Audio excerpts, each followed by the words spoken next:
Bismillahirrahmanirrahim. Assalamualaikum warahmatullahi wabarakatuh. Alhamdulillahi rabbil alamin.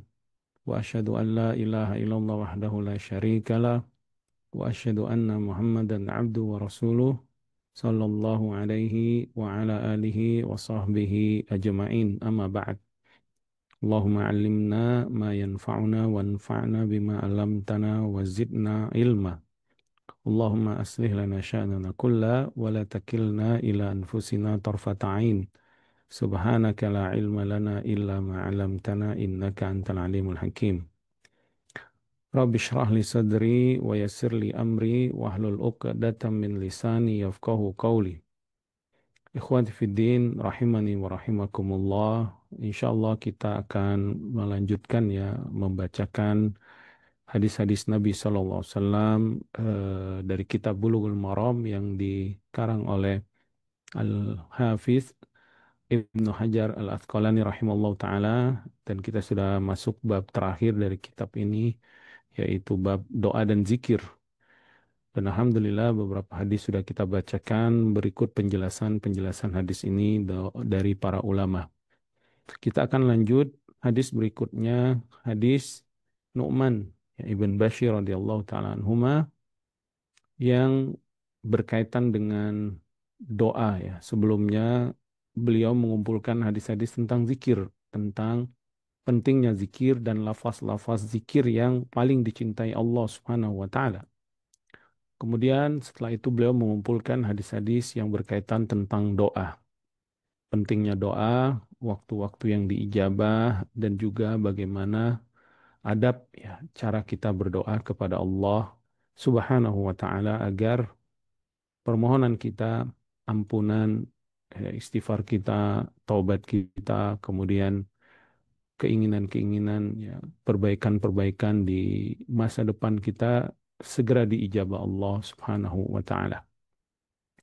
Naam, mungkin Kang Zaid tafadhal dibacakan hadis ini yang 1338 ini dari Baik, Nu'man bin Bashir. Nah, barakallahu fiik. baik.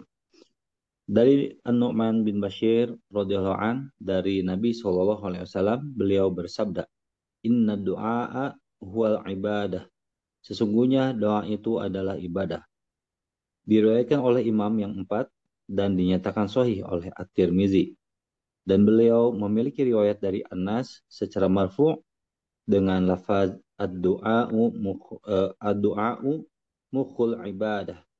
Doa adalah otak atau inti dari ibadah. Dan beliau memiliki riwayat dari Abu Hurairah yang diriwayatkan secara marfu, laisa syai'un akrama 'ala Allahi minad du'a, tidak ada sesuatu pun yang lebih mulia di sisi Allah daripada doa. Dinyatakan sahih oleh Ibnu Hibban dan Al-Hakim. Dari Anas radhiyallahu an, beliau berkata, Rasulullah shallallahu alaihi wasallam bersabda, ad-du'a'u bainal adhani wal iqamati la yuraddu. Doa di antara azan dan iqamat itu tidak akan ditolak. Diriwayatkan oleh An-Nasa'i dan lainnya, serta dinyatakan sahih oleh Ibnu Hibban dan lainnya. Hadis ke-1340 dari Salman radhiyallahu an, beliau berkata Rasulullah shallallahu alaihi wasallam bersabda, Inna rabbakum hayy hayyun karimun yastahyi min Hayyun. abadihi. Inna rabbakum hayyun karimun yastahyi min abdihi idza rafa'a ilaihi yadaihi ayyarudda huma sifron. Sesungguhnya Rob kalian itu maha pemalu lagi maha pemurah. Dia malu kepada hambanya apabila seorang hamba mengangkat kedua tangannya kepadanya untuk mengembalikan keduanya dalam keadaan kosong. Diriwayatkan oleh imam yang empat kecuali An-Nasa'i dan dinyatakan eh, mana tadi teh? Oh, dan dinyatakan sahih oleh Al-Hakim. Naam, barakallahu fikum. Barakallahu fiik. Baik, insya Allah hadis-hadis ini akan kita bahas ya. Insya Allah Ta'ala.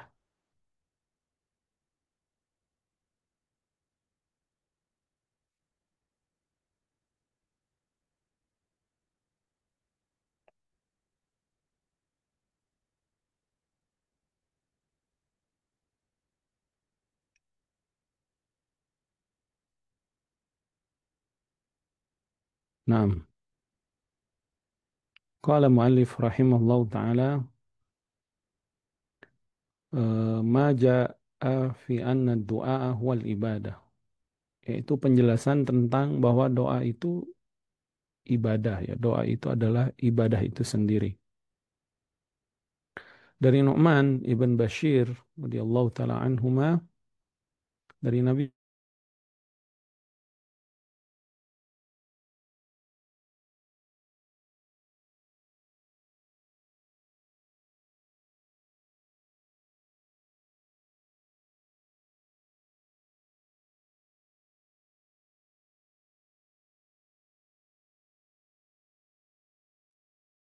Mic-nya termute Ustaz Afwan.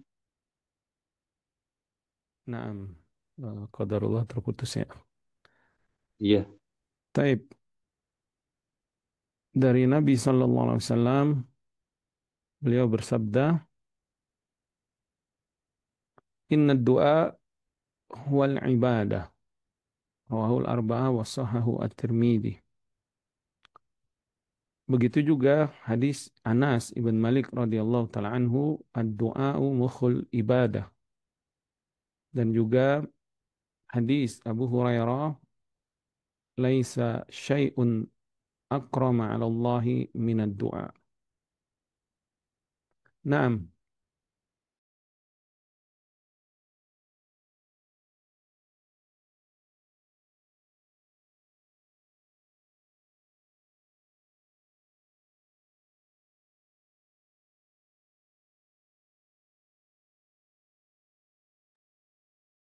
Mohon maaf jemaah, sepertinya Ustaz jaringannya terputus.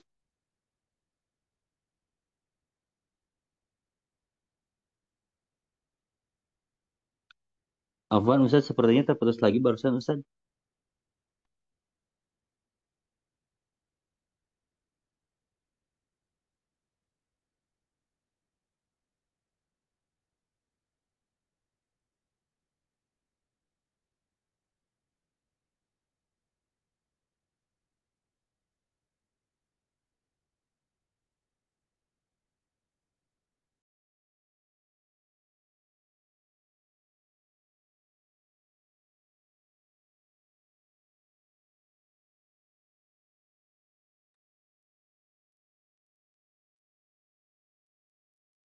Baik jemaah, mohon menunggu beberapa saat. Ustazuna Faisal sedang mengkondisikan terkait dengan kendala teknis yang qadarullah menimpa beliau. Mohon bersabar untuk menunggu jemaah. Barakallahu fiik.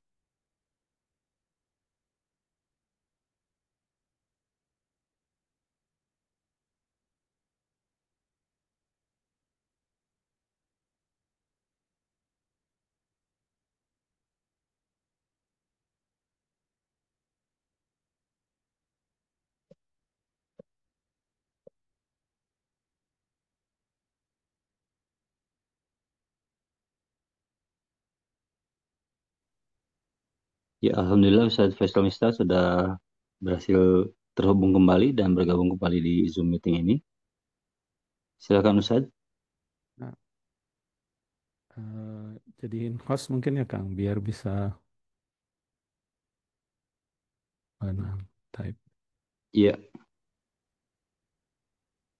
ya Ummu Amr monitor mohon untuk ataupun juga admin untuk menjadikan Ustaz Faisal jadi co-host agar dapat menampilkan makalahnya ataupun juga materi dari kitab Syarah Bulughul Maram.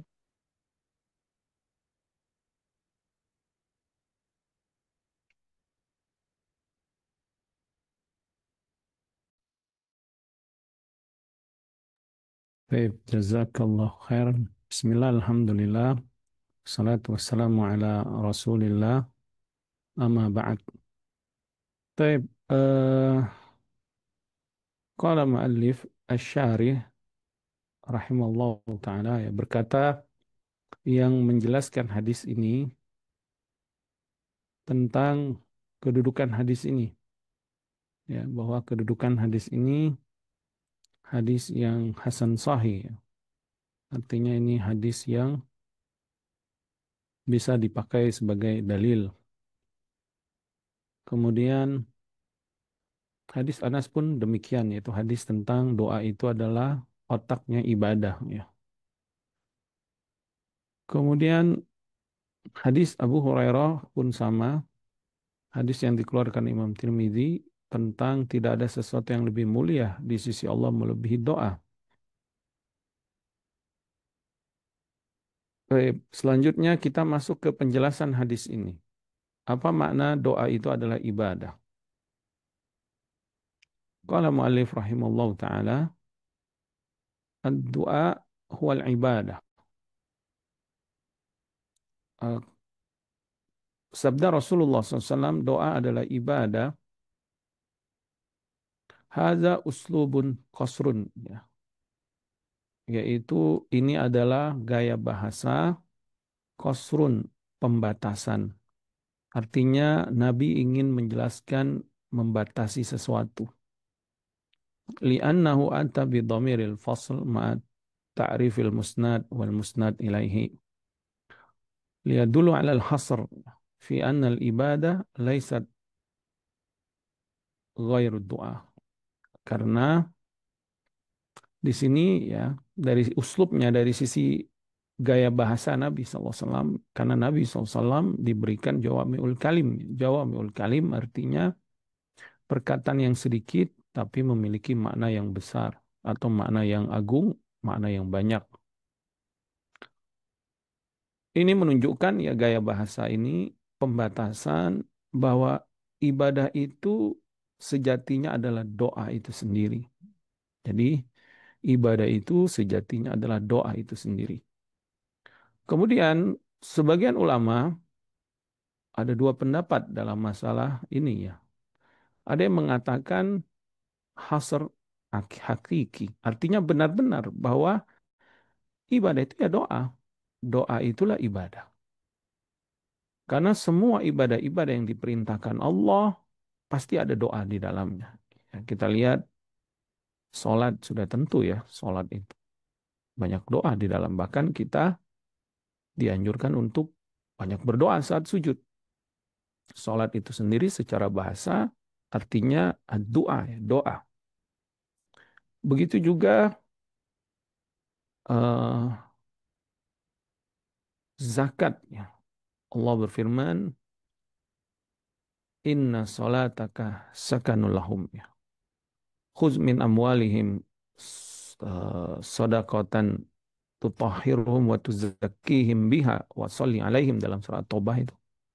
Ambil dari harta-harta mereka sebagai zakat, sebagai bentuk zakat yang diwajibkan Allah, ya 2,5% itu setelah haul atau zakat pertanian atau zakat apa peternakan atau yang lainnya ya sesuai dengan kategori zakatnya ada bon mal ya 2,5% ditunggu selama 1 tahun. Kemudian Allah berfirman tutahhirum wa tuzakkihim biha dengan zakat itu mensucikan dan membersihkan mensucikan jiwa mereka, membersihkan harta mereka. Kemudian Allah berfirman wassalli alaihim dan doakan mereka. Inna sholataka sakanul lahum. Doamu itu untuk mereka memberikan ketenangan mereka. Jadi para muzaki itu berharap ya ketika mereka memberikan zakat, mereka didoakan dan dengan doa itu mereka berharap doanya dikabulkan Allah Subhanahu wa taala ya. Begitu juga orang Arab Badui dahulu, wa minal a'rab kata Allah dan ada orang-orang Arab Badui dahulu ya, man yu'minu billahi wal yaumil akhir. Mereka beriman kepada Allah dan hari akhir. Wa yattakhidhu ma yunfiqu qurbatin indallahi wassalawatir rasul. Dan mereka berkeyakinan bahwa infak yang mereka berikan, ibadahnya ibadah bentuk harta, infak. Ya. Mereka meyakini ini adalah bentuk kurubah, bentuk ibadah mereka kepada Allah dan doa supaya mereka mendapatkan doa Rasul sallallahu alaihi wasallam. Kemudian Allah menjawab, ala innaha kurbatul lahum. Ketahuilah, betul kata Allah. Allah menjawab keyakinan mereka, membenarkan bahwa benar ibadah harta mereka itulah bentuk doa mereka, bentuk kurbah mereka mendekatkan diri di hadapan Allah. Begitu juga puasa. Ya, kita diperintahkan berpuasa agar doa-doa kita dikabulkan dengan puasa tersebut. Dengan ibadah puasa, doa kita makin gitu langsung dikabulkan, cepat dikabulkan Allah karena ada tawasulnya atau karena ada penyebab yang besarnya kita diridhoi Allah puasa. Maka gak heran ada 3 doa yang tidak akan ditolak ijabahnya. Salah satunya adalah dakwatus shaim, doa orang yang berpuasa, sebagaimana dikabarkan Rasulullah SAW. Maka di ayat puasa Allah berfirman, eh, setelah ya ayyuhallazina amanu kutiba alaikumusiyam, ya di surah Al-Baqarah itu ayat 187, 110 apa 183 ya afannya. 184-nya itu tentang syahrul Ramadan, apa namanya, tentang puasanya itu ayyam ma'dudat. Kemudian 185-nya tentang bulan Ramadan, 186-nya tentang doa. Wa idza sa'alaka ibadi anni fa inni qarib ujibud da'watad da'i, kata Allah. Jadi ada korelasi antara puasa dan doa. Begitu juga haji. Subhanallah ya, barusan kita saksikan ya kaum muslimin melaksanakan ibadah haji dari seluruh dunia, mendatangi Makkah dan Masyaril Haram ya, Arafah, Muzdalifah, Mina. Ngapain mereka di sana? Berdoa. Nabi SAW bahkan sebutkan zikir la ilaha illallah itu adalah doa. Khairud doa, doaul arafah. Kata Rasulullah SAW, sebaik-baik doa, doa di hari Arafah, khususnya di Padang Arafah. Wa khairu ma qultu ya wa nabiyyun min qabli, dan sebaik-baik doa yang aku ucapkan dan nabi-nabi sebelumku, la ilaha illallah wahdahu la syarika la lahul mulku wa lahul hamdu wa huwa ala kulli syai'in qadir. Di dalam Al-Qur'an Allah berfirman, wa minhum may yaqulu rabbana atina fid dunya hasanah wa fil akhirati hasanah wa qina adzabannar. Ulaika lahum nasibum mimma kasabu wallahu sari'ul hisab. Dan di antara mereka jamaah haji itu ada yang berdoa, Rabbana atina fid dunya hasanah, ya Allah berikan kami kebaikan dunia, wa fil akhirati hasanah, berikan kami kebaikan akhirat, wa qina adzabannar, dan peliharalah kami atau jauhkan kami dari azab api neraka. Ulaika lahum nasibum mimma kasabu. Kata Allah, mereka lah kelak yang akan mendapatkan bagian atau dikabulkan ibadahnya, doanya karena usaha yang sudah mereka lakukan. Wallahu sari'ul hisab, dan Allah sangat cepat perhitungannya. Jadi ibadah-ibadah yang kita lakukan itu adalah doa. Makanya tidak heran dari sini sebagian ulama mengatakan bahwa hadis ini inna doa wal ibadah atau ad-doa wal ibadah menunjukkan bahwa semua ibadah yang kita lakukan, inti sari ibadah itu adalah doa itu sendiri. Bahkan bentuk ibadah kita itu seakan-akan kita sedang berdoa kepada Allah Subhanahu wa taala, dan memang seperti itu. Bukankah saat kita ibadah di sana ada harapan, selain ada ketundukan, tunduk ya, patuh sama perintah Allah, di sana ada harapan. Pasti kita ada harapan. Kayak kita belajar agama, pasti ada harapan. Ya kan? Ya, Kang Zai, kajian sepertinya ada harapan nggak? Ada. Menuntut ilmu. Ada harapan. Apa harapan kita? Kita dapat ilmu, dapat cahaya, sehingga menambah iman, menambah ilmu kita tentang agama Allah, kemudian menambah memotivasi kita untuk semangat beribadah, dan juga menambah hukum-hukum Allah. Kita mengetahui hukum-hukum sehingga kita mengetahui perintahnya kita ingin kerjakan, dan mengetahui larangannya ingin kita tinggalkan. Nah, jadi ini makna doa wal ibadah, menunjukkan hasar. Hasar tuh membatasi satu masalah menjadi ini loh, doa itu adalah intinya adalah ibadah itu sendiri. Seperti al-hajju arafah ya, haji itu arafah. Tetapi pendapat yang kedua, wakila innal hasr ghaira hakiki.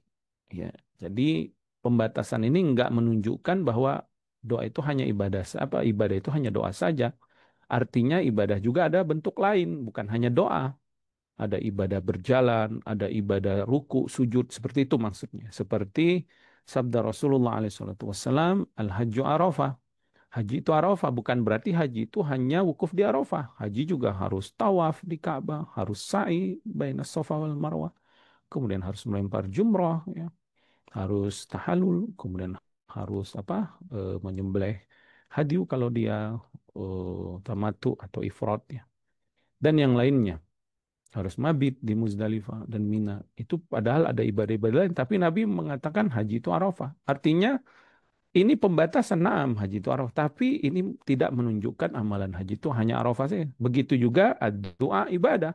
Maka kata para ulama yang lain, ini tidak menunjukkan bahwa ibadah itu hanya berdoa. Ibadah juga ada bentuk lain. Berbeda dengan pendapat yang pertama tadi, ya. Pendapat yang pertama tadi, mengapa mengatakan bahwa ibadah itu ya doa? Intinya bahwa semua ibadah yang kita lakukan hakikatnya kita sedang berdoa.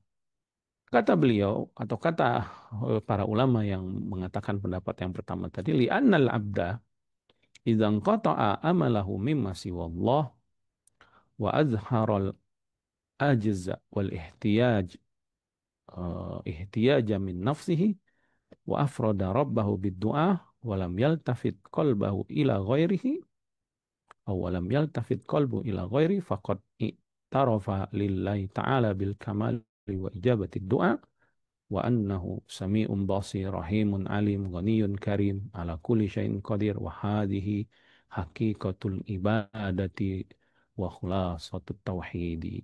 Kata mereka, kenapa doa itu ibadah hakiki? Artinya benar-benar Nabi membatasi bahwa ibadah itu ya doa, nggak bisa dimaknain makna yang lain lagi. Karena ketika seorang hamba memutus semua harapannya dari selain Allah, jadi harapan kita ini di hati gini, kita kan ada harapannya. Ketika kita ibadah, kita benar-benar memutus semua harapan kita kepada makhluk.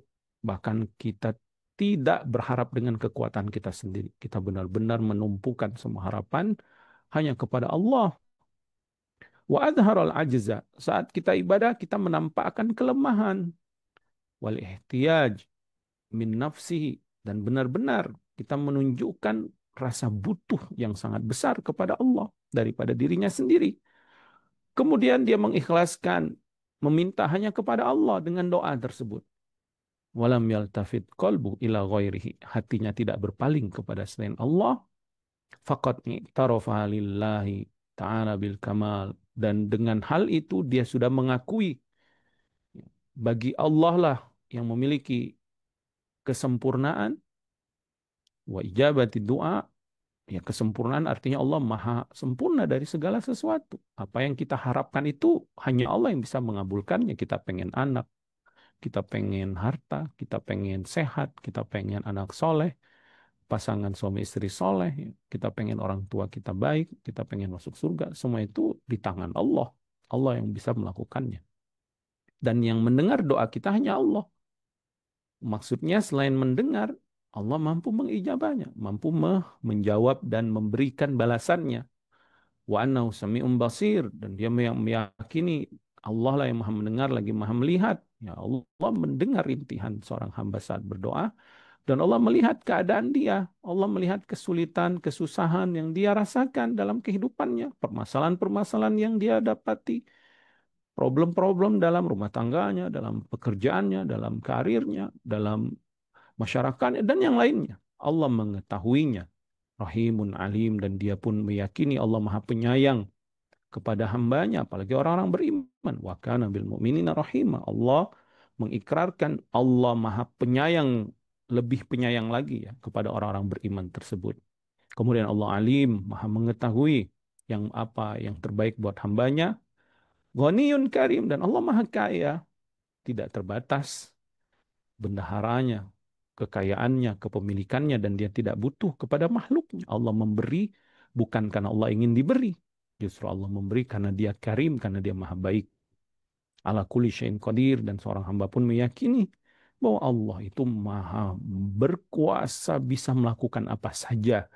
Yang mandul, usianya sudah tua, nggak punya anak, Allah mampu menjadikan dia hamil seperti Nabi Ibrahim dan Nabi Zakaria ya.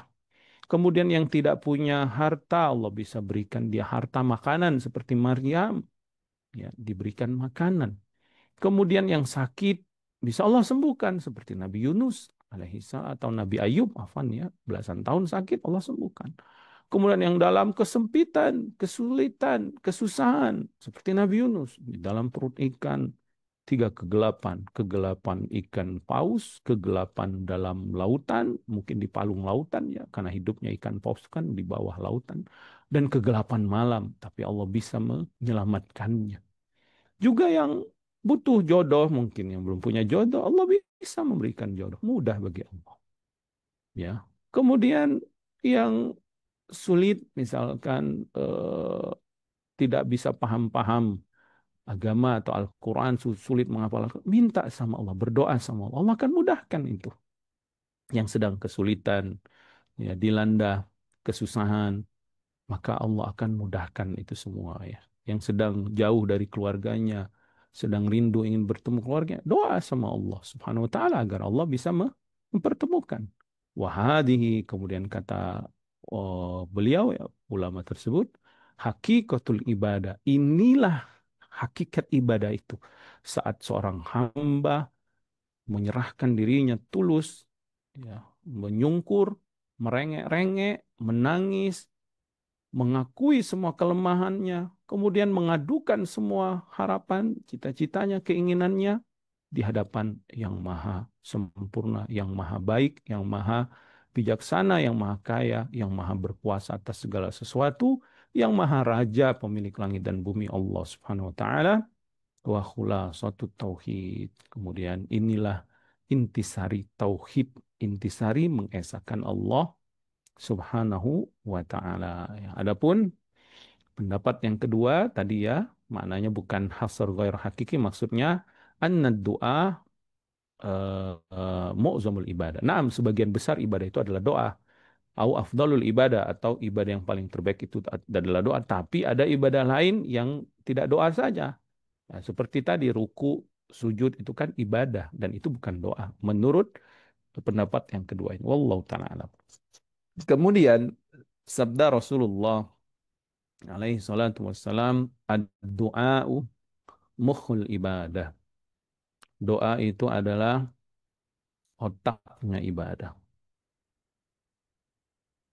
Mukh, mukhun, mukhun dalam bahasa Arab itu adalah khalisuhu, intisari, core-nya dari otak gitu ya.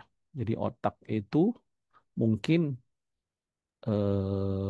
seperti prosesor dalam komputer mungkin ya, wallahu ta'ala alam ya, diibaratkan saja otaknya komputer ini yang kita pakai sekarang ini kan ada prosesor yang mungkin itu otaknya, tapi di dalam prosesor itu ada core intinya lagi ya, ini di dalam bahasa Arab disebut muh, yang paling inti dari yang inti tadi. Kamukhid dimag alladhi huwa niqyuhu, seperti muh dimag, yaitu eh, intinya otak itu, yang dia adalah sesuatu yang sucinya, yang paling jernihnya dari eh, otak tersebut. Kenapa Nabi mengibaratkan doa itu adalah intinya atau otaknya ibadah? Seperti Nabi menggambarkan seperti otak. Ya, kayak begini cara Nabi mengajarkan kepada umatnya, memberikan permisalan, perumpamaan agar mudah dipahami dan agar dipahami oleh kita ya, umatnya. Kata beliau mu'alif di sini Syekh Abdullah bin Salih bin Fauzan ya rahimahullah hafizahullah taala. Maknanya adalah annal ibadah la takumu illa bid-du'a. Ibadah itu nggak akan bisa tegak tanpa doa. Itu maksudnya. Seperti komputer nggak ada prosesor ya nggak akan jalan. Diri kita ini juga nih, kalau nggak ada otak, ya manusia nggak berpikir dia. ya, nggak ada otak. Kadang bendanya ada sih, gumpalan cairan-cairan otaknya itu ada ya. Tapi kalau nggak dipakai otaknya atau konslet, ya kan orangnya juga konslet gitu, nggak jalan gitu. Nah ibadah seperti itu. Kalau ibadah nggak ada doa dalam ibadah itu, nggak akan tegak ibadahnya. Korslet ibadahnya ya. Yang ada dia malas ibadah. Karena nggak ada doa di sana. Kama anal insan la yaqumu illa bil mukh. Sebagaimana manusia nggak akan bisa berdiri tanpa adanya otak. Kemudian beliau menyebutkan ada 3 perkara mengapa doa itu adalah otaknya ibadah. Yang pertama, kata beliau, annahu imtisalu li amrillah. Karena kenapa dia menjadi intinya ibadah? Karena ini adalah perintah Allah dan Allah menamai doa itu ibadah. Allah berfirman dalam surat Ghafir itu ayat ke-60, wa qala rabbukum ud'uni astajib lakum. Kemudian walazina istakbiruna an ibadati. Setelah itu kan Allah berfirman, berdoalah kalian kepadaku, aku akan kabulkan. Dan orang-orang yang sombong dari ibadah kepadaku. Padahal Allah nyuruhnya doa. Tapi Allah mengabarkan orang yang sombong dari ibadah kepadaku. Ya, ayat setelahnya itu sambungan dari ayat ini, satu kalimat. Ini menunjukkan bahwa doa itu adalah ibadah itu sendiri. Makanya Nabi SAW mengatakan, doa muhul ibadah. Jadi melaksanakan perintah Allah dari ayat ini. Kemudian yang kedua, li'annal abda. Mengapa doa itu otaknya ibadah? Otaknya ibadah? Karena seorang hamba. Idza ra'a najahal umuri minallah.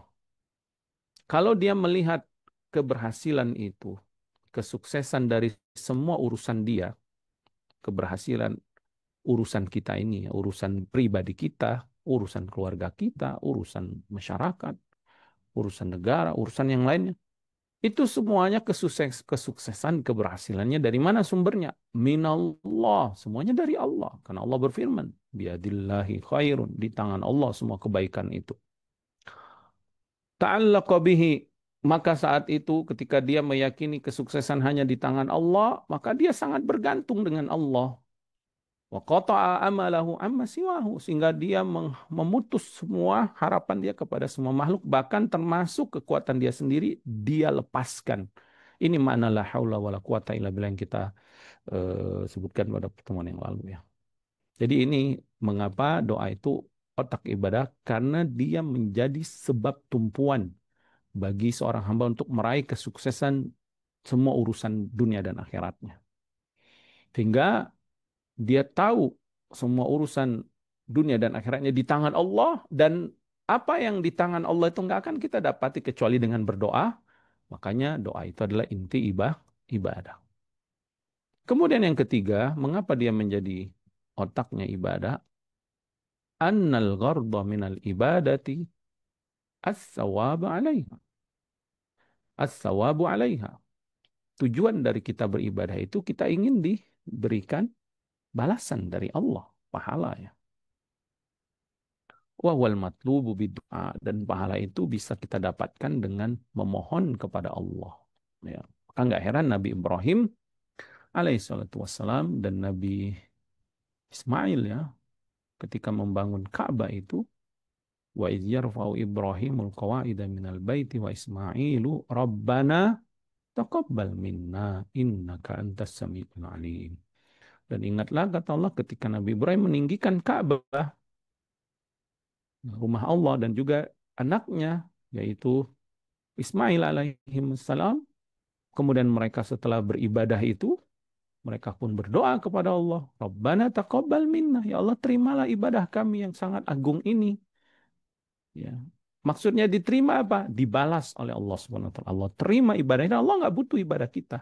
Tapi maksudnya agar dibalas oleh Allah Subhanahu wa taala. Ya. Makanya doa itu adalah otak ibadah. Karena ibadah itu kita butuh balasan. Dan balasan itu hanya bisa didapatkan dengan diminta, dimohon kepada Allah dengan cara berdoa. Ya. Nah, ini mana hadis yang kedua tadi. Kemudian sabda Rasulullah SAW, laisa syai'un akramu 'ala Allah minad du'a, tidak ada sesuatu yang lebih mulia dari dari Allah melebihi doa. Kenapa? Karena doa itu sendiri adalah ibadah. Nah, ini hanya penyempurna atau penjelas dari mana hadis sebelumnya. Ya. Kemudian wal ibadatu hiyallati khalaqallahu ta'ala al-khalqa min ajliha. Dan kita tahu ibadah ini adalah tujuan Allah menciptakan makhluk. Naam. Allah berfirman, "Wa ma khalaqtul jinna wal insa illa liya'budun." Tidaklah aku ciptakan jin dan manusia kecuali mereka beribadah kepadaku. Dan ibadah, doa itu adalah ibadah. Berarti kita diciptakan Allah untuk berdoa kepada Allah Subhanahu wa taala. Nabi Adam Allah ciptakan langsung senang, bahagia di surga tanpa ada kesulitan, tanpa ada penderitaan, tidak ada kelaparan, ya. Penuh dengan kemewahan, kenikmatan surga. Allah berfirman apa? Ya Adam uskun anta wa iskulna li Adam. Uskun anta wa zaujukal jannata wa kula minha ragadan min haitsu syi'tuma ya wa kula ragadan min haitsu syi'tuma. Wahai Adam, kata Allah, uskun ya, anta ya, fil jannah. Wahai Adam, uskun anta wa zaujuka fil jannah. Tinggal engkau langsung di surga. Jadi Allah ciptakan langsung mewah, langsung enak, langsung bahagia di surga. Kemudian makanlah, nikmatilah kenikmatan surga apa yang kamu inginkan. Qadarullah ma syafa'al, ternyata Nabi Adam bersalah. Dan itu semua sudah Allah atur. Akhir dari kisah tersebut, apa yang Nabi Adam lakukan? Berdoa kepada Allah. Fatalaqa Adamu min rabbih kalimatin fataba alaihi innahu huwa tawwabur rahim. Maka Adam pun diberikan ilmu oleh Allah bagaimana cara berdoa kepada Allah. Awalnya Nabi Adam nggak tahu cara berdoa dan mungkin tidak merasakan nikmat berdoa karena diciptakan langsung dalam keadaan bahagia, sehat walafiat, mewah, memiliki semua apa yang diingini, ya, ke kenyamanan, ya surga, ya surga, tidak kelaparan, tidak kehausan, tidak perlu usaha, tidak perlu bekerja, tidak perlu belanja, tidak perlu kelaparan lagi, ya. Eh, Semuanya Allah berikan. Tidak merasakan nikmatnya doa saat itu. Tapi ketika Allah uji dengan melakukan kesalahan, akhirnya Nabi Adam pun diajarkan doa. Dalam surah Al-A'raf, qala Nabi Adam dan Hawa itu berdoa kepada Allah. Rabbana zalamna anfusana wa ilam taghfir lana wa tarhamna lanakunanna minal khasirin. Ya Allah, ya Rabb kami telah menzalimi diri kami sendiri, ya Allah. Jika Engkau tidak mengampuni kami dan Engkau tidak menyayangi kami kembali, sungguh kami akan benar-benar menjadi orang yang rugi. Naam, inilah yang kita rasakan ya saat kita tidak pernah melakukan kesalahan, tiba-tiba kita jatuh di dalam lubang kesalahan. Kemudian setelah itu kita pun diberikan taufik untuk bertobat. Lalu kita pun berdoa.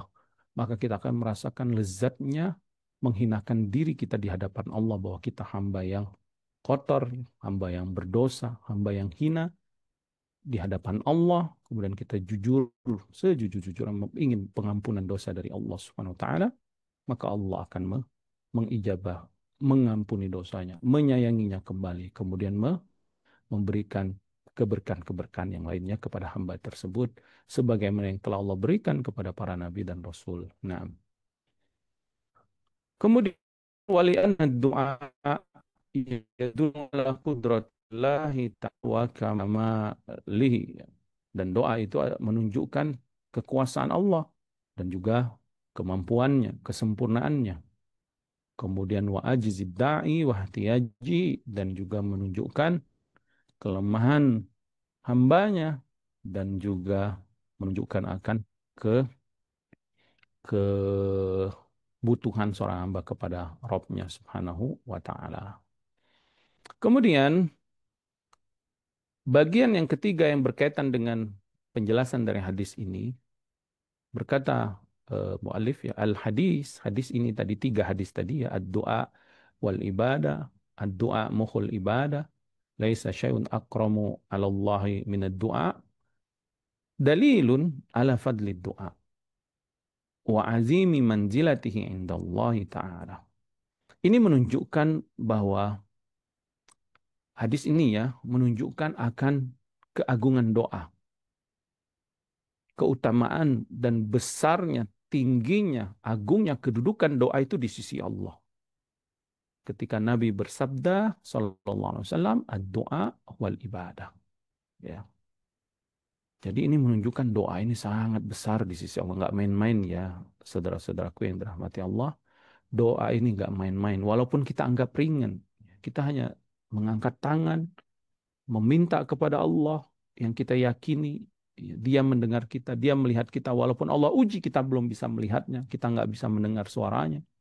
Bahkan para nabi dan rasul pun yang bisa mendengar suara Allah hanya tiga nabi, Nabi Adam, Nabi Musa, Nabi Muhammad SAW. Yang lainnya enggak, melalui perantara Jibril. Tapi mereka yakin dengan seyakin-yakinnya, ya, dengan apa ru'yatul basira fi qulubihim, dengan pandangan cahaya hati mereka melihat Allah, ihsan gitu ya, maka mereka pun berdoa dengan khusyuk. Maka seharusnya kita seperti itu, ya. Bukankah walillahil masalul a'la, ya Allah tidak sama dengan makhluk? Bukankah saat kita butuh banget, kita pasti akan merengek-rengek di hadapan orang yang kita yakini dia kaya, kemudian dia baik, kemudian dia juga dermawan sama kita. Contoh misal orang tua kita, dia berkuasa, dia kaya, dia baik. Saat kita kesulitan, pasti kita akan tenang meminta, memohon kepada orang tua kita tersebut ya. Atau siapapun itu yang dekat dengan kita, dia peduli sama kita. Walillahil masalul a'la. Tapi Allah nggak sama dengan makhluknya tentunya. Tentu kepada Allah harus lebih besar lagi rasa harapan kita, rasa tenang kita, rasa yakin kita, dan juga rasa tunduk kita kepada Allah, rasa khusyuk kita di hadapan Allah. Wadhalika, mengapa doa itu sangat agung di sisi Allah? Karena doa ad-da'i, orang yang sedang berdoa tersebut, ya kita saat berdoa nih, qad ata bi awsafil ibadati walawazimha. Kita benar-benar mendatangkan sifat-sifat ibadah itu sendiri ya. Ibadah itu kan harus ada kekhusyuan. Ibadah itu harus ada rasa takut. Takut nggak dikabulin, takut nggak diterima permintaannya. Ibadah itu harus ada rasa harap, harap, berharap dikabulkan. Dan ibadah itu harus ada rasa cinta, ya. Dan itu semua ada pada doa. Saat doa kita ada rasa khawatir, kapan ini dikabulkan permohonan saya kok belum dikabulkan. Tapi kita yakin, kita minta terus. Dan kita husnuzon kepada Allah. Karena kita tahu Allah Al-Alim, Al-Hakim. Allah memberi di waktu yang tepat, di saat yang tepat. Dan kalau Allah belum beri, berarti Allah maha tahu. Ini tidak baik untuk kita. Ada hal yang lain yang lebih baik. Yang maha bijaksana Allah Subhanahu wa taala, ya. Di situ ada rasa takut, di situ ada rasa harap, dan di situ juga ada rasa cinta kepada Allah. Fa inna du'a yajtami'u fihi min anwa'it ta'abbud ma la yajtami'u fi ghairihi. Karena di dalam doa itu terkumpul di dalamnya jenis-jenis ubudiyah seorang hamba yang tidak terkumpul pada selain doa. Fafihi ubudiyatu al-qalbi bil qasdi war raja'i war raqbati war rahbati. Ya tadi di dalamnya ada ubudiyah hati, ada ibadah hati kita kepada Allah. Di mana hati kita benar-benar sangat berharap kepada Allah, sangat takut kepada Allah dan sangat cinta kepadanya. Wa fihi ubudiyatul lisan, dan di dalam doa ada ubudiyah lisan. Lisan kita mengeluarkan kalimat-kalimat kata-kata permohonan. Dimulai dengan hamdi wassana'i, pujian dan juga sana ya, pujian kepada Allah Subhanahu wa taala, memuji Allah, menyebut asmaul husnanya, kemudian bersalawat kepada rasulnya. Setelah itu kita pun wat talab wal ibtihal wat tadarru, ada di sana permohonan, keinginan. Ya, di sana ada melas, ya, ada melas. Melas itu ya rengekan, ya, rengekan doa-doa kita yang kita ulang-ulangi terus dengan lisan kita. Ya Allah, aku butuh ini. Ya Allah, Rabbi firli, misalkan minta pengampunan kan, Rabbi firli wali walidayya, atau Rabbana zalamna anfusana wa ilam taghfir lana wa tarhamna lanakunanna minal khasirin, atau Rabbana taqabbal minna atau Allahumma shfina, ya Allah sembuhkan aku, ya Allah sembuhkan aku, dan seterusnya. Lisan kita merengek-rengek di hadapan Allah. Wa fi ubudiyatul badan, dan di dalamnya juga ada ibadah badan kita, bil inkisari wal istikanati baina yadayillahi ta'ala wa tazalluli lahu, yaitu di mana kita benar-benar badan kita ini bersimpuh, menyerahkan dirinya, merendahkan dirinya di hadapan Allah Subhanahu wa taala, dan menghinakan diri kita sebagai seorang yang butuh kepada Allah Subhanahu wa taala, bahkan sangat mohon dengan sangat sangat besar permohonannya di hadapan Allah. Dia pun menunjukkan badannya itu, anggota badannya, permohonan dengan sungguh-sungguh. Makanya eh, akrabul abd, ya, apa namanya, kedekatan hamba di hadapan Allah saat sujud, karena saat itu dia menunjukkan kepalanya dengan kehormatannya, menunjukkan dia merendahkan diri di hadapan Allah. Maka saat dia dekat dengan Allah itu dianjurkan untuk banyak berdoa, ya. Kemudian wafid doa anwa'ut tauhid salasa. Di dalam doa juga ada tauhid yang tiga. Ada tauhid rububiyah, ada tauhid uluhiyah, ada tauhid asma wa sifat. Ya, naam. Tauhid rububiyah artinya meyakini bahwa hanya Allah yang bisa melakukan, memberikan semua permintaan kita. Kita pengen diampuni, hanya Dia yang bisa mengampuni dosa. Saat istisqa gitu, doa minta hujan, hanya Allah yang bisa menurunkan hujan dari langit. Saat sakit, hanya Allah yang bisa menghilangkan penyakit ini, yang menyembuhkannya.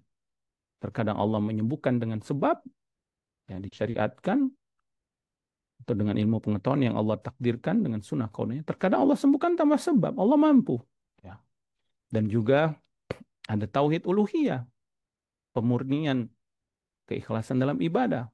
Artinya benar-benar kita hanya berdoa kepada Allah. Kita tidak berdoa kepada selain Allah. Kita tidak meminta kepada nabi, kepada malaikat, apalagi kepada batu, gunung, patung-patung, ya, kuburan atau yang lainnya. Kita tidak minta kepada mereka. Kita hanya meminta kepada Allah. Ini uluhiyah. Kemudian ada asma wa sifat. Dalam doa itu kita menyebut-nyebut asmaul husna sebagai bentuk tawasul kita. Ya Rahman, Ya Rahim, irhamni.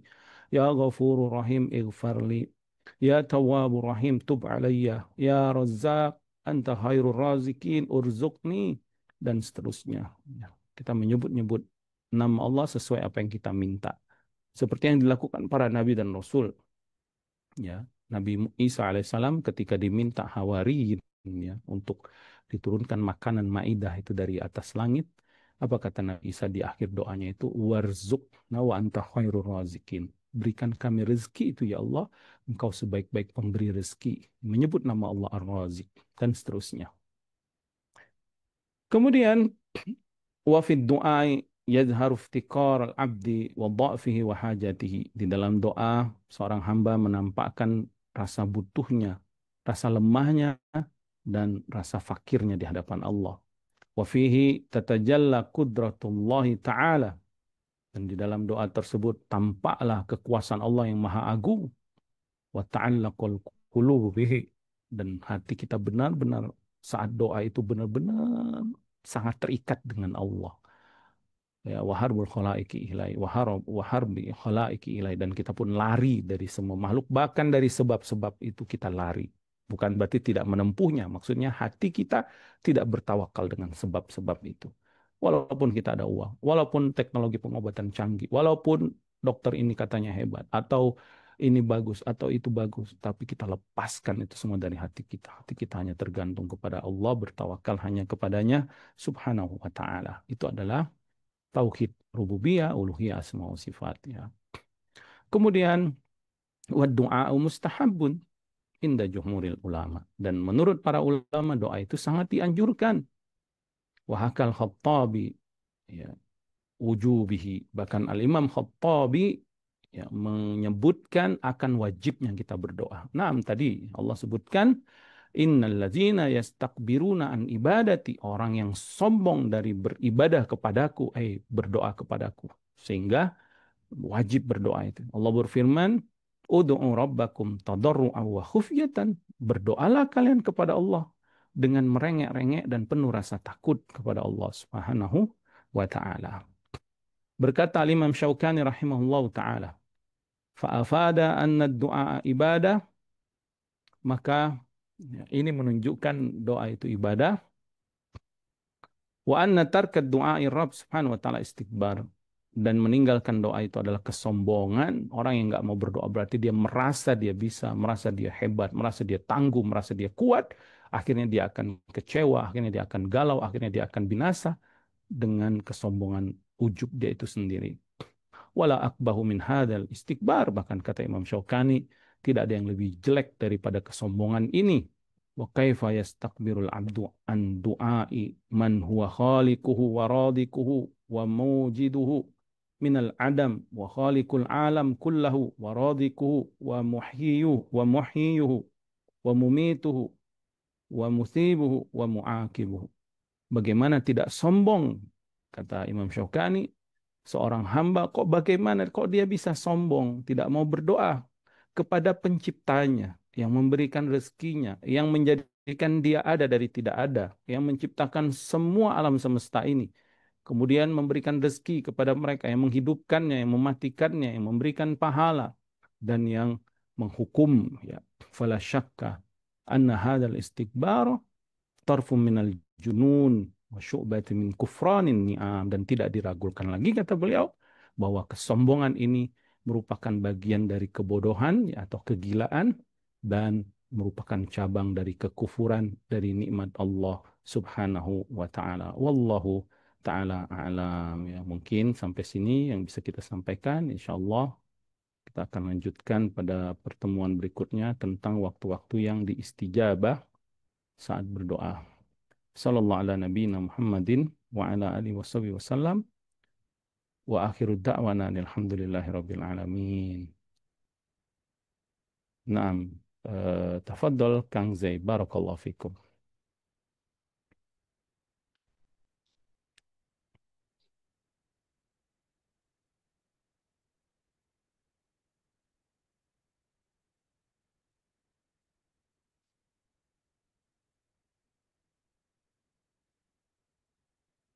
Naam, tafadhol kalau ada pertanyaan Kang Zai. Ya, ya, Afwan Ustaz. Taib. Di belakang. Assalamualaikum warahmatullahi wabarakatuh. Waalaikumsalam warahmatullahi wabarakatuh. Ustadz, saya ingin bertanya, itu doa setelah sholat itu apa kita harus ngangkat tangan, apa doanya itu setelah tasyahud gitu? Itu saja, Ustadz. Wassalamualaikum warahmatullahi wabarakatuh. Waalaikumsalam warahmatullahi wabarakatuh. Permasalahan mengangkat tangan insya Allah akan kita bahas pada hadis berikutnya sebenarnya. Ya, jadi ada hadis setelah ini, hadis tentang mengangkat tangan. Naam, salah satu sebab doa kita dikabulkan adalah dengan mengangkat tangan. Ya, tetapi para ulama menyebutkan bahwasanya kita mengangkat tangan sebagaimana Rasulullah SAW mengangkat tangan pada doa-doa tersebut. Dan kita tidak mengangkat tangan pada saat Nabi tidak mengangkat tangan dalam doa tersebut. Adapun doa setelah sholat, sebagian ulama memang berbeda pendapat tentang hadis ya Rasulullah SAW yang menganjurkan Muaz bin Jabal radhiyallahu taala anhu untuk berdoa di akhir sholat atau fiduburi ya, kuli sholatin ya, di ujung sholatnya itu membaca Allahumma a'inni ala dzikrika wa syukrika wa husni ibadatik. Ya Allah, bantulah aku atau tolonglah aku untuk bisa berzikir kepadamu, bersyukur dan memperbaiki ibadahku. Sebagian ulama mengatakan doa ini dibaca sebelum salam, setelah tasyahud dan sholawat Ibrahimiyah, kemudian baca doa ini. Sebagian ulama mengatakan setelah sholat nggak apa-apa dibaca. Tetapi tidak ada riwayat ya yang rajih bahwa Nabi mengangkat tangan berdoa setelah selesai sholat. Itu nggak ada riwayatnya. Karena yang ada justru riwayat tentang doa atau zikir ya setelah sholat itu dianjurkan berzikir ya. Hadis-hadis yang menjelaskan apa yang Nabi lakukan setelah sholat itu adalah zikir. Di antaranya istighfar, Di antaranya 3 tahlil itu yang la ilaha illallah, lahun nikmatu wa lahul fadlu wa lahus sana'ul hasan, itu ya la ilaha illallah mukhlishina lahuddin walau karihal kafirun, la ilaha illallah wahdahu la syarika lah lahul mulku wa lahul hamdu wa lahu kullun qadir, Allahumma antas salam minkas salam, kemudian Allahumma la mani'a, kemudian tasbih 33, tahmid 33, takbir 33, kemudian ditutup dengan la ilaha illallah wahdahu la syarikalah lahul mulku wa lahul hamdu wa lahu kullun qadir. Kemudian Nabi membaca ayat kursi, Al-Ikhlas, Al-Falaq, dan An-Nas. Itu riwayat yang menyebutkan apa yang Nabi lakukan setelah sholat.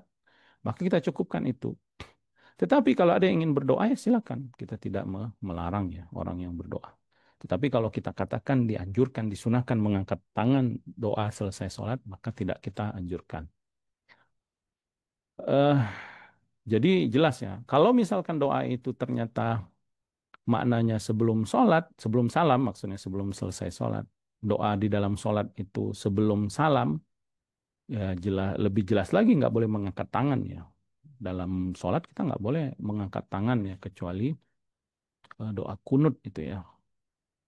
Wallahu ta'ala alam. Dan insya Allah nanti kita akan jelaskan perinciannya lagi di hadis berikutnya. Wallahu ta'ala alam. Baik, untuk selanjutnya penanya atas nama Tarmizi Al-Asi yang sudah resen kami persilahkan untuk menyampaikan pertanyaannya. Baik, terima kasih Kang Zai. Assalamualaikum warahmatullahi wabarakatuh, Ustaz. Waalaikumsalam warahmatullahi wabarakatuh. Ustaz, ini mohon maaf agak di luar tema, tapi maksudnya ini baru saya bisa bertanya ke Pak Ustaz di malam ini. Ini Masya Allah kemarin pada saat salat Id, imam kami itu kelupaan membaca takbir 5 kali di rakaat kedua. Bagaimana status salat kami itu, dan juga kami lihat Pak Ustadznya tidak melakukan juga sujud sahwi seperti itu Pak Ustadz. Dan mungkin sekalian pertanyaan, apakah itu kalau kelupaan seperti itu di salat itu ada tuntunan untuk sujud sahwinya seperti itu Pak Ustadz. Mungkin demikian pertanyaan kami. Jazakallah khairan. Assalamualaikum warahmatullahi wabarakatuh. Waalaikumsalam warahmatullahi wabarakatuh. Nah, di dalam sholat itu ada 3 perkara yang harus kita tahu ya. Makanya penting kita belajar tentang sholat. Karena kita semua ini kan wajib sholat. Sehingga kita harus belajar tentang fikih sholat. 3 perkara utama yang harus kita ketahui itu adalah yang pertama tentang rukun sholat. Yang kedua tentang wajibatus sholat. Wajibnya ya. Yang ketiga tentang sunnah-sunnah dalam sholat. Maksudnya ini saat kita melakukan sholat itu. Ya. Saat kita melakukan sholat, di dalam gerakan sholat kita itu ada rukun, ada wajib, ada yang sunnah-sunnah. Maka yang pertama, kalau rukun tidak dilaksanakan, sholatnya nggak sah. Harus diulang. Yang kedua, kalau yang wajib-wajib tidak dilaksanakan, ya bukan karena sengaja ya, karena lupa, maka dia diwajibkan oleh para ulama sujud sahwi. Yang ketiga, kalau yang sunnah-sunnah tidak dilakukan, maka tidak ada apa-apa baginya. Maksudnya dia tidak, sholatnya tetap sah, dan dia juga tidak wajib sujud sahwi, dan dia juga sah gitu sholatnya. Jadi 3 perkara ini harus kita ketahui. Ketika kita sudah mengetahui mana rukun sholat, mana wajib-wajibnya, mana sunnah-sunnahnya, maka saat itu kita jadi tenang dalam ibadah sholat. Ya. Ini yaitu gerakan-gerakan sholat itu sendiri ya. Di mana kita juga harus tahu ya hal-hal yang berkaitan syarat-syarat sah sebelum sholat. Apa yang berkaitan syarat-syarat sebelum melaksanakan ibadah sholat itu sendiri. Itu juga harus dipelajari. Tetapi saat sholatnya juga kita harus tahu.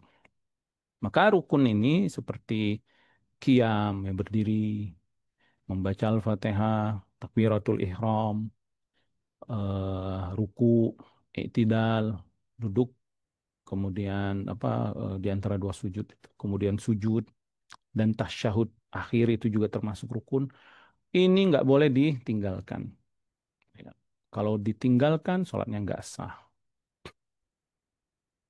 Ya, misal sholat dia nggak baca Al-Fatihah, Enggak sah salatnya. Kecuali mu'alaf yang belum bisa baca Al-Fatihah ya, maka dia ada uzur sampai dia belajar. Atau makmum ya, dalam sholat jahar, atau sebagian ulama menganggap dalam sholat sir juga. Wallahu ta'ala alam, ada khilaf di sana. Adapun wajib ya seperti bacaan bacaan ruku, bacaan sujud, tasyahud awal itu ya. Itu merupakan wajib. Kalau nggak dilakukan ini sholatnya tetap sah, tapi dia kalau lupa harus sujud sahwi.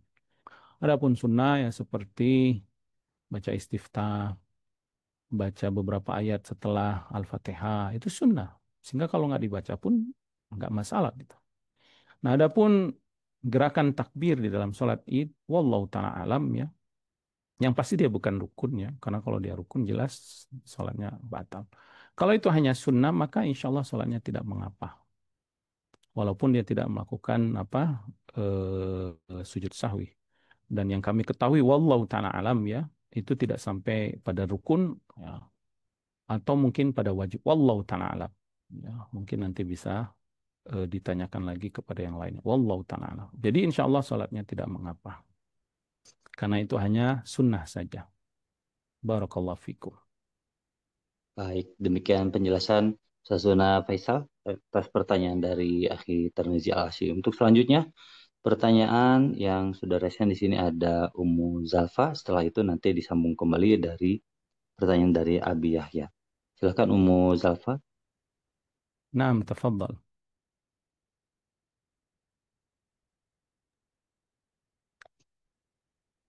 Assalamualaikum warahmatullahi wabarakatuh, Ustaz. Waalaikumsalam warahmatullahi wabarakatuh. Assalamualaikum, izin bertanya, Ustaz. Eh, Terkait Naam. ini jamaah jamaah haji dan umroh itu mereka banyak di sana ketika di tempat-tempat mustajab banyak yang video call keluarganya Ustaz di apa kerabatnya di tanah air untuk menyuruh doa di tempat-tempat mustajab, Ustaz. Naam. Oh, jadi apa itu dibenarkan Ustaz kita berdoa di tempat-tempat mustajab tapi melalui video call gitu Ustaz? Apa dibenarkan seperti itu Ustaz? Nah, kemudian yang Baik. kedua tadi menyambung yang tadi Ustaz apabila lagi sholat terus tertinggal yang wajib terus sujud sahwi pun kita lupa apa harus mengulang sholatnya Ustaz? Itu saja Sujud Ustaz. sahwi saja. Oh, sujud Sujud. sahwi aja ya. Naam. Kalau lupa gitu sujud sahwi juga lupa gitu Ustaz. Iya, sujud sahwi setelahnya. Oh, tidak perlu diulang ya Ustadz ya sholatnya Nggak ya. perlu. Naam. Ya, nah, Ustadz, syukron, jazakallah khairan. Wa jazakumullah khair, barakallahu fikum. Baik, Eh, Barakallahu Fik untuk Ummu Zalfa. Ya, Naam, barakallahu oh, fikum, Ustaz. Ummu Zalfa. Ada pertanyaannya tadi tentang perbuatan jamaah haji ya, yang video call dengan keluarganya di tempat-tempat mustajab seperti di Arafah mungkin ya. Yang pertama, kita doakan semoga jamaah haji Indonesia atau kaum muslimin di seluruh dunia, semoga Allah terima ibadah haji mereka. Allah jadikan mereka haji yang mabrur. Kemudian Allah terima semua manasik-manasik mereka ya, semua ibadah-ibadah yang berkaitan dengan manasik haji mereka. Dan mereka pulang dalam keadaan selamat, bahagia, dalam keadaan diterima hajinya dan menjadi haji yang mabrur, diampuni dosanya dan dimasukkan ke dalam surganya Allah. Amin ya rabbal alamin. Dan kita doakan juga ya semoga kita semua ini yang belum berhaji Allah mudahkan untuk berhaji di tahun-tahun depan atau tahun-tahun berikutnya. Amin ya rabbal alamin. Taib, naam dianjurkan saat kita berhaji itu untuk khusyuk dalam beribadah, khususnya di waktu-waktu yang sangat dikabulkan doa, di antaranya saat di Arafah. Maka para ulama menganjurkan untuk kita sibuk berzikir, berdoa, kemudian sibuk kita untuk memohon ampunan ya, agar Allah menjadikan kita hamba yang dibebaskan dari api neraka. Karena saat itu banyak dari hamba-hamba Allah yang Allah bebaskan dari api neraka.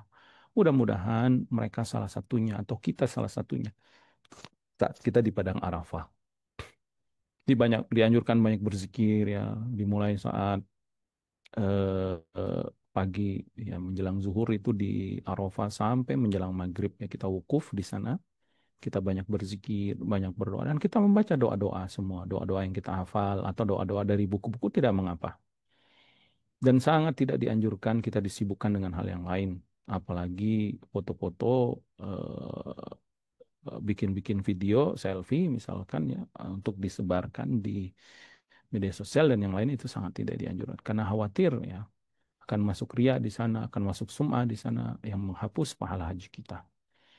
Nah, ketika kita menelpon keluarga kita dan itu hanya sebatas telepon pribadi saja ya antara dirinya dengan keluarganya saja, kemudian menanyakan keluarganya mungkin, terus menanyakan mau didoakan apa, wallahu taala alam ya. Kalau tidak mengganggu doa dia dan ada waktu space untuk dia menelpon kerabatnya, orang tuanya misalkan atau anak-anak yang ditinggalkannya, mau nitip doa apa nak misalkan atau apa, ayah doakan hari ini atau kami doakan hari ini, maka Allah Ta'ala itu tidak mengapa selama tidak mengganggu kesibukan mereka dalam berdoa. Mudah-mudahan itu bagian dari perbuatan baik mereka bertanya tentang doa. Tapi kalau tidak pun ditelepon, misal kita cukup di WA saja atau doa-doa titipannya itu ditulis sebelumnya. Kita kumpulkan di HP kita nanti di satu lembar catatan di note itu kan ada di HP itu ada note atau di buku. Itu maka lebih afdal lagi agar tidak mengganggu kekhusyuan kita dalam berdoa. Karena pada saat itu kita benar-benar sedang eh, fakir ya, sedang memakai ihram, kita lusuh, panas, berdebu.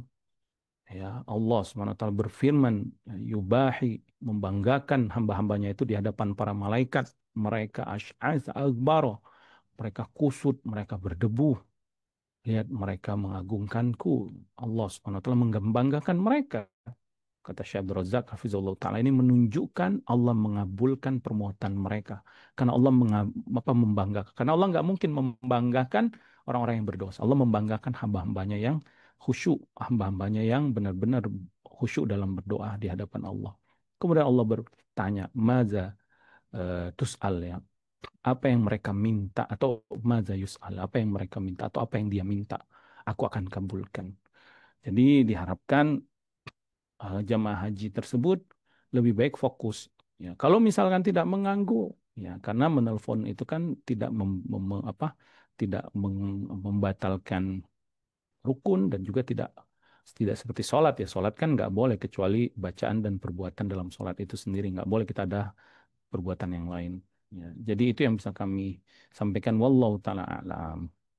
Afwan Ustadz, Afwan maksudnya video call ini jadi mereka itu nyuruh sama kerabatnya, ayo ini mumpung di tempat mustajab, ayo doa langsung gitu. Jadi maksudnya tuh apa yang memang berlaku gitu, oh, berlaku mustajabnya untuk yang di Indonesia melalui video call gitu atau apa bisa jadi mustajab doanya gitu Ustadz, doa langsung yang di Indonya Ustadz. Syukran. Adapun mustajab itu khusus di hari Arafah dan di padang Arafah. Ya, karena dalam hadis disebutkan waqultu fi Arafah. Ya, dalam riwayat itu disebutkan dan apa yang aku baca saat aku di padang Arafah. Jadi saat dia berada di padang Arafah itu yang lebih kuat ya dari makna. Walaupun sebagian ulama ada yang mengatakan dikabulkan doa di hari Arafah itu secara umum. Sebagaimana sabda Nabi SAW, khairud doa doaul Arafah. Sebaik-baik doa adalah doa di hari Arafah. Maksudnya sebagian ulama ya menganggap bahwa hari Arafah mau dia di Indonesia, mau dia belahan bumi manapun, selama itu hari Arafah, kalau dia berdoa dikabulkan doanya. Tapi pendapat yang lebih kuat makna hadis tersebut adalah hari Arafah dan di padang Arafah. Sehingga kerabat tadi yang foto ya diharapkan dikabulkan, tapi dia tidak di Arafah. Ya, jadi yang benar adalah jamaah haji ini saja yang meminta apa yang kalian ingin doakan, saya akan doakan gitu.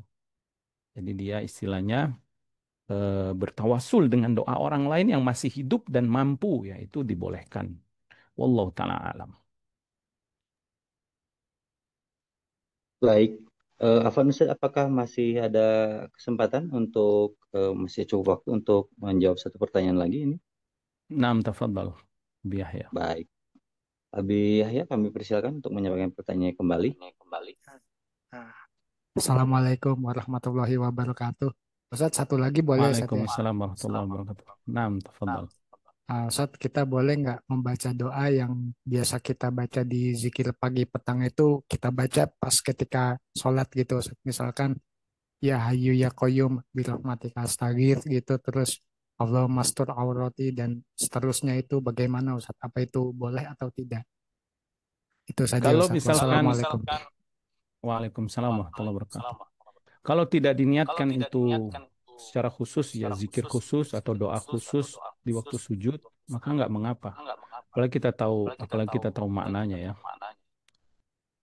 tentang doa-doa itu, maka Allah Ta'ala itu tidak mengapa kita baca. Tapi ingat, tidak diniatkan doa ini dibaca khusus untuk sujud misal, karena itu sudah mentakid, berarti dia udah mengkhususkan, mensifatkan doa, karena itu kan bacaan zikir pagi dan petang. Tapi karena maknanya bagus, kita ingin baca di waktu sujud, dan kita memang benar-benar ingin memohon kepada Allah dari isi doa tersebut, wallahu ta'ala tidak mengapa. Seperti Sayyidul Istighfar. Sayyidul Istighfar ya, selain dibaca pagi dan petang, kalau kita ingin membaca di waktu-waktu yang dianjurkan banyak istighfar, sewaktu di waktu sahur ya, Allah berfirman, wabil ashari hum yastaghfirun, di waktu sahur mereka banyak istighfar. Lalu kita di waktu sahur membaca Sayyidul Istighfar, Allahumma anta rabbi la ilaha illa anta khalaqtani wa ana abduka, dan seterusnya, maka itu tidak mengapa. Wallahu ta'ala alam. Mungkin ini yang bisa kami sampaikan. Ya. Eh, Wassallallahu ala nabiyina Muhammad sallallahu alaihi wasallam. Subhanakallahumma bihamdika asyhadu an la ilaha illa anta astaghfiruka wa atubu ilaik. Wa akhiru da'wana alhamdulillah rabbil alamin. Tafadhal Kang Zai. Ana Baik. matiin ya. Alhamdulillah. Jazakumullah khair. Ya. Oh, Assalamualaikum jazakumullah warahmatullahi khairan. wabarakatuh. Alhamdulillah. Syukuran jazakumullah khairan kepada Ustazuna